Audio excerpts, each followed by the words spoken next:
Goldfish. I don't know. The star of the episode right there. Goldfish. Finding Nemo has made his appearance in the MCU. Greetings, travelers.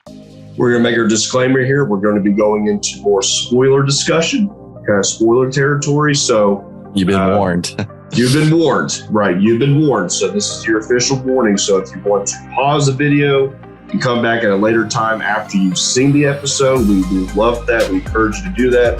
But at this time, we are going to be jumping into spoilers. 3, 2, 1. Goldfish. I don't know. Star of the episode right there. Goldfish. Finding Nemo has made his appearance in the MCU. When he said he's got a messed up fin, or he only has one fin, I was like, oh man, I screenshotted it because I was like, someone is going to make a meme. It's coming. It's coming. Dude. Oh, Finding Nemo is, the goldfish, and Dory would be Steven. Oh, that's actually a really good parallel right there. Yeah. That whole, was it? Because Dory has memory loss, right? Yeah, memory loss. So, I mean, it's a little stretch, but. Yeah. And he doesn't, Stephen Grant, most of this episode, right? Yeah. And then we start learning about Mark Spector. Like, who's Mark? Well, they keep saying Mark. But yeah, he's got the whole memory ordeal. And then obviously identity crisis. So right off the bat, right off the bat of the first episode, Ethan Hawke. The reason I mentioned Ethan Hawke is this guy, you can tell he's pretty hardcore when he's drinking out of a glass, puts the glass down, covers it with a rag, smashes the glass into pieces, puts the pieces into sandals, which then he slips on. So he's walking on glass. I'm like, oh boy. It's like we're in for a wild time. But there is something deeper behind that. I've seen that somewhere. I'm gonna have to Google that, but I've seen that somewhere. There is there's a principle within religions called asceticism, and many biblical scholars, getting into biblical aspect here, kind of believe that Paul himself was practicing asceticism, which means it's basically, I studied this in my graduate school, but it's really interesting. I want to do a deeper study on it in scripture. But basically, asceticism is where people are so devoted or devout to like their beliefs or religious beliefs. In this case, Arthur, I believe is his name. Obviously, he's going to be the main villain or the big bad, at least for the foreseeable future episodes. Ethan Hawke. It looks like he's practicing a form of asceticism, which means like self-harm or bodily infliction for the cause or the case of a religious belief. So in this case, it would be the Egyptian goddess. Was it Ahmad or I wrote it down. Ahmad, yeah. There's different Egyptian goddesses, but the one he was specifically referencing to Stephen, in the gift shop from the museum was Ahmad. Mm-hmm. And so he's like, we serve her. We do all this for her. It's all for her. Maybe I had a typo. So, yeah, but I don't know. So obviously, if you're listening or you're viewing, you want to correct us, please go ahead if you've seen the episode already. But that's going to be an interesting aspect. I think that's cool. I'm not saying that we practice asceticism as New Testament Christians, but this stuff does exist. Yeah. These things happen and people practice these things. So it's going to be an interesting take, especially within the MCU, such a big, popular, media giant, to see this kind of representation. It's going to be interesting. So that's one thing that just stuck out to me. But Tucker did his homework, y'all. He's got notes. He studied. I was over Slack and I was just enjoying the show, but he's actually like being a real traveler. And he's diving in. He sent me a picture of the notes he took. But dude, you'll have to I was just trying to keep up with you, man. No, when he smashed that glass and put it in his shoes, I just wrote down a note. It's like these new shoes are going to be coming out on the market soon. Like this is the new style. A new style of wearing shoes. The Finding Nemo. Now, the one that really made me, one of my favorite episodes of SpongeBob SquarePants is the sea bear episode, where there's a sea bear and somehow Squidward has summoned it. But Patrick and SpongeBob are like, Squidward, if you draw a circle in the sand, it'll save you from the sea bear. And Squidward draws an oval, and the sea bear attacks him. And he's like, so he finally draws a circle, and he's like, that's an oval. And like, he just keeps doing things over and over, and the sea bear keeps attacking him because he's not listening. But in this episode, this first episode of Moon Knight, we see the sand of a circle around his bed. I just thought about SpongeBob the sea bear. Like, at least he's safe from sea bears. Like, what else? The golden statues. There's a lot about the golden statues. What I wrote that down as a note. Does that ring a bell? Are you talking about the Egyptian gods? Like maybe that was it. G. Maybe that was it. You know, I mean, I was so. Sometimes when you watch an episode, like you remember things. There's some things like that come, kind of go over my head. Like, oh, I didn't catch on that the first time. Yeah. So you kind of did you have something written on that? No, I'll just go on to the next. I mean, the middle. I apologize. I should have. I mean, I think I did. I remember seeing a lot of like different like posters or images of gods, and there's probably going to be a lot of Easter eggs too that I didn't catch on. Totally, because this is the MCU, right? This is a larger universe, and so there's probably going to be a lot of Easter eggs. I'll have to go back and watch the episode again, or do a breakdown or look at breakdowns or something like that. But no, man, what else did you have on the list? You had tons of stuff. Oh, bro. Well, I feel like two things that are going to be coming out within this storyline, these 6 episodes, it's going to deal with mental illness and also judgment. Because that seems like two different things. Mental illness, which is going to be dealing with him as Steven and Mark and dealing with that. And wherever Moon Knight and what that is, like how he, all of how he becomes Moon Knight, or, it seems like Mark is already Moon Knight. But I have no idea. I'm excited to learn more about that. But also, like, you really feel for him. Like, you really feel very sad. Like, at first, the golden statue. I know what it was. It was the golden statue. It was the guy he was talking to on the park bench. Oh, I actually thought that was fake in that, but then it was actually a person. Yes. Yes. Okay. I remember. That's what it was. It's when the two people came up and said, "Hey, can you take our picture with the statue?" Yeah. So I was trying to figure out the significance of that. I was like, "Yeah." I guess I didn't pick up on it the first time. So maybe it's that. I'm just now thinking maybe it's like, the golden statue. That guy's job is not to move. Like, his whole job is to just stay still. He can't talk, respond, and so Steven gets to come up to him, just talk to him. And, speaking of talking, do you think that he really is talking to his mom? Like, is she really alive? Ooh. Or is he just like calling the voicemail that? Ooh, So y'all have seen the episode, which we're assuming you have at this point. Steven is talking with his mom on the phone about, she I guess she calls him or he calls her. He just tells her about his day, or that he was supposed to go on a date with a girl, a tour guide at the museum, but obviously with all his mental illness and the things going on, which will unfold later on, he misses this date. He's 2 days late, and they were supposed to go out on a Friday night to a steak dinner. Yeah. And then he goes to the steak dinner. He's like, "Oh, I'm on time." But then he calls her and says, "Hey, where are you at?" And she's like, "Well, I went out without you 2 days ago." And he's like, "But it's Friday. We said, was it 7 or 8 o'clock on Friday?" Mm-hmm. She says, "It's Sunday." And so he puts the phone down, hangs up the phone. He's like, asks the waiter, "What day is it?" It's like, "Oh, it's Sunday." So he's 2 days late. So basically all that to say, like, he's just in a place right now where he has no idea, no conception of what day it is, really what time it is, what is real, what it's not. So Tucker brings up an excellent point about his mom, because all we see is him talking to his mom, but we don't hear her voice or anything like that. So that's a great thing to pick up on. I don't know.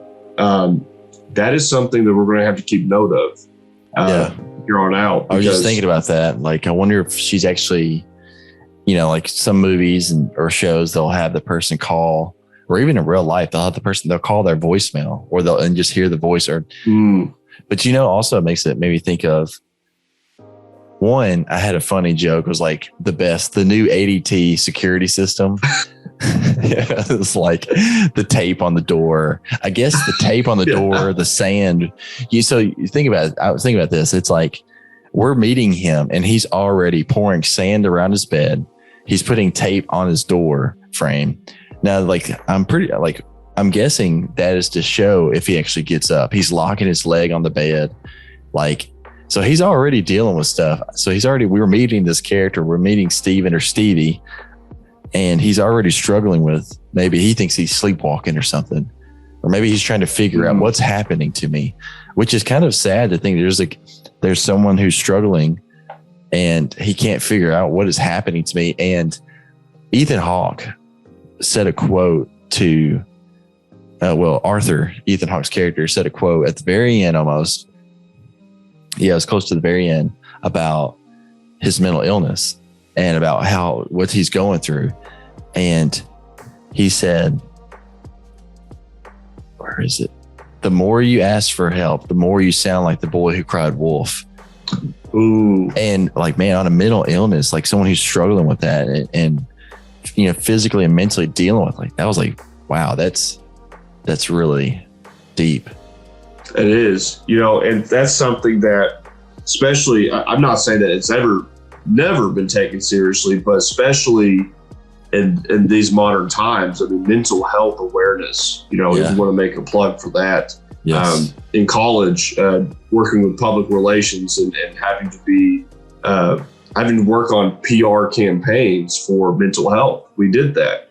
And so we had to help bring awareness of mental health, like signs of, declining mental health, like depression and just, all these different things. And we don't want to be, negative or, talk about very serious things that do affect so many people. But I think you bring up an excellent point. This show is kind of dipping into that. It's dipping into the mental issues aspect. It's dipping into and kind of giving representation to, and we're not talking about representation in a liberal sense, but more so just making it realistic, kind of, and I know the MCU is not supposed to be realistic in a serious sense, but people deal with these things. A lot of people do. Yeah. And it's I shouldn't say it's cool, but it's just interesting to see that represented. And so, but how mental issues, and we don't say issues to be negative or condescending, but just some cognitive, problems that people have to face, unfortunately. And we see that with Steven. We see that with his life, at least at the moment. And, but it's going to be one of those things. You remember that movie? I know the OG Marvel fans are going to remember this one. I still hear it talked about to this day. Ghost Rider 2007. Okay. Nicolas Cage, right? So, oh man. It was before, it was pre-MCU. It was just when Marvel was making, solo superhero films, kind of like the Raimi trilogy, and the X-Men movies, and they were all kind of their own universe. So obviously not Marvel Studios, but Marvel in association with another company makes Ghost Rider. Well, of course, the movie is just not, it doesn't hold up today. There's all these problems with it.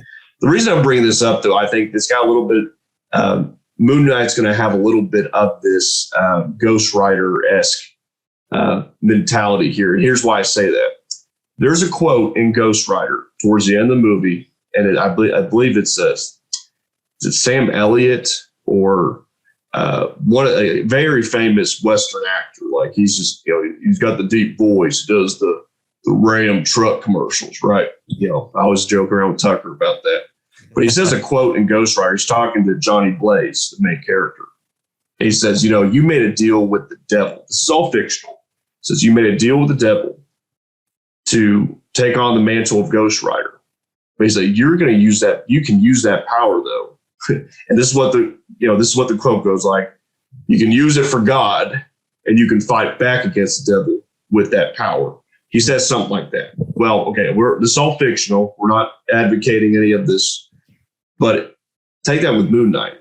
Yeah. We're going to see that he's getting these powers, or he's going to have these abilities given to him by, I believe, Anubis or some of these, maybe Osiris. I can't remember exactly. I can be completely wrong, but he's going to be given this power by these pagan gods in Egyptian mythology.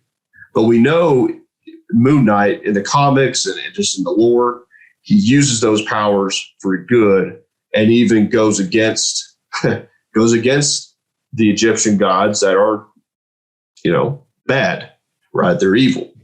So I say all that to basically make the point that, it's not necessarily sometimes where you come from or how you're, how people perceive you, but it's what you do in your actions, right? Yeah. That's going to make a difference. So I don't know why I made that correlation, but I've always liked that quote from Ghost Rider, because it's like, Ghost Rider, Johnny Blaze, has these powers given to him by the devil, but he uses it for good to be a hero. And so we're going to see that with Mark Spector. We're going to see that with Moon Knight. He's going to be given these powers to be used for the good and to fight against evil, so to speak. So I think it's got a lot of great things in it. I don't know. We still have, I think, it's quite a bit on the list there. I've been ranting for like 10 minutes, but dude, no, man, I think it's wonderful. Really just the final few things is like to go along with that. These powers that he has, we've learned that two of the newest, strongest MCU weapons to use is one, a cupcake. And number two, a flip phone. He slaps the cupcake. He's walking around. I'm sorry, with his flip phone. The cupcake. I was like, and then in his apartment, he's like walking around with his flip phone, like, I'm going to throw my phone at you. And it's like, what? But dude, there's one thing that kept going through my mind throughout the whole episode. And it was like, all right, are we literally watching Night in the Museum, like number 4? Or like, is Ben Stiller going to pop up, or Robin Williams? Robin Williams is Theodore Roosevelt. I love that. But so funny. And then they're because of where they are, their grammar, their usage of words is so funny. There was one, he's like, I look like a nub. It was just like different words that they use, like matey, it's really cool. But there's one last Ethan Hawke quote, is that, would you wait to weed a garden after the roses are dead? I was like, I don't really know exactly what that means in my mind right now, but I just wrote that down. I was like, that's deep. But it seems like there's going to be a lot of things about judgment and playing out throughout this series. Well, and it gets you thinking about the afterlife, or like when physical death happens, your soul passes from your earthly tabernacle, 2 Corinthians chapter 5, verse number 1. Mm-hmm. And then there's the afterlife, so to speak, or what happens after physical death, Hebrews chapter 9, verses 27. So it gets you thinking about that, right? Now we're not advocating for this. We're not advocating for that. We always have to because sometimes, who knows, some people may say, oh, you guys believe in that? No, we don't. It's all fictional, but it is a good reminder. I think it's a good, gets you thinking, right? It definitely got me thinking, like when the people are going up. This is when Stephen first goes into like the dream world. He goes into like the dream sequence, and he's running from the two guys that are trying to kill him. Yeah. And he's in the crowd of people, and then Arthur, Ethan Hawke's character's there, and he's got he's got a tattoo of a balancing scale on his arm, and then whatever that thing was that he was trying to get, the scarab. Scarab. Okay, that's what you're talking about. Yeah. Stephen called it. Yeah, you want your beetle? I don't have your beetle. He's like, yeah, it's a scarab. Obviously you use correct terminology. Yeah, it's a scarab. And he's like, yeah, I don't have your beetle, man. But it's just so interesting though, like the judgment, like Ethan Hawke's character it's almost taking the form of he's like a mediator. He's a middle person, and he's basically saying, he tells the one guy, "Oh, you are good. Like you are, you've been judged. It's in your favor. You're good."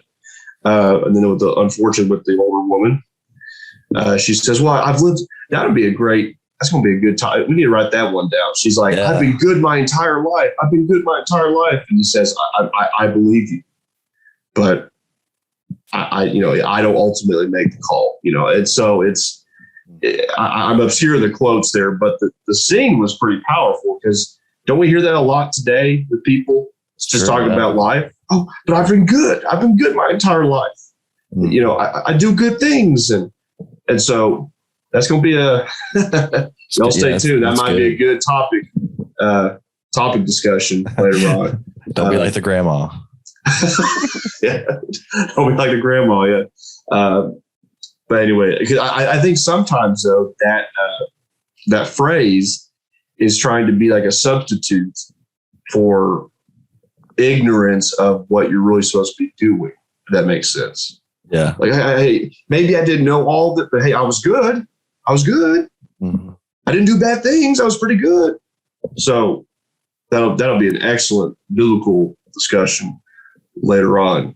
But dude, there's so many things. We gotta make some memes, dude. Get some memes on the page. Totally.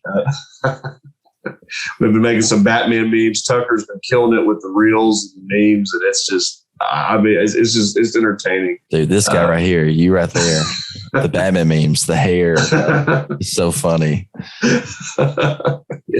I don't know what it's like. I guess for us, like we understand, like kind of understand the context. Like we envision the scene, but then someone else is like, I don't get it. Like, what's so funny? You're like, you're a bunch of. I'm over here like whether it's your meme or it's my meme, I'm just laughing at it, and I'm like, it's almost like laughing at your own joke. Like you're like, man, that's so funny. And everyone else is like, yeah. And the words of a Moon Knight phrase from the episodes, like they're a bunch of nubs. Like I look like a nub. What is it? What's it in Harry Potter? They call him Muggle. Is that what it is? It's been a while. Yeah, I see, but that's not my specialty. But I remember like a normal person. It wasn't a bad word or anything, but they called him in the book. It was like I think it was something like that. Like you're just a muggle or something like that. I don't know. For all you Harry Potter nerds, I know there's tons of you out there. Everyone knows everything about Harry Potter, so don't correct me. But dude, yeah, it's any last things? Initial spoiler things. Looking forward to it. We usually close out our episodes with 2 words, but I have 2 words that are going to be different. So if there's anything that you need to say, I'm going to wait to say these last 2 words. Is there anything else you got, Christian? No, man. I think we've dug into all that we can at the moment. We're just going to have to see how this series unfolds. I'm excited. 6 episodes total, so it's gonna be a lot of fun. Oh yeah. Well, guys and ladies, thank you so much for tuning into today's really first reaction, spoiler talk and fun. Make sure you wear your glass shoes and go buy Finding Nemo at the local Walmart or something. But so usually we close these episodes with 2 words that we'd say travel on, because we're travelers into the multiverse. But for the sake and fun of Moon Knight, guys, we're proud to say later, Gator. So later, Gator.